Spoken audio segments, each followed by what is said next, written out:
2001ஆம் ஆண்டு கேரளாவில் ஒரு அற்புதமான நிகழ்வு.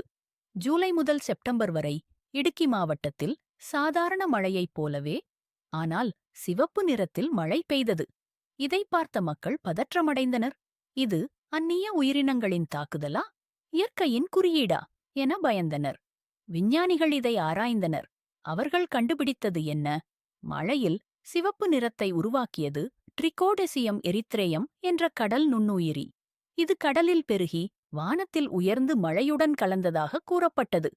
ஆனால் இது எப்படி நடந்தது என்று முழு விடையும் இல்லை. சிலர் இதை விண்கல் வெடிப்பு அல்லது எரிமலை தூசு காரணமாக நினைத்தனர். உள்ளூர் மக்கள் இதை இயற்கை அல்லாத சக்திகளின் அறிகுறியாக பார்த்தனர்.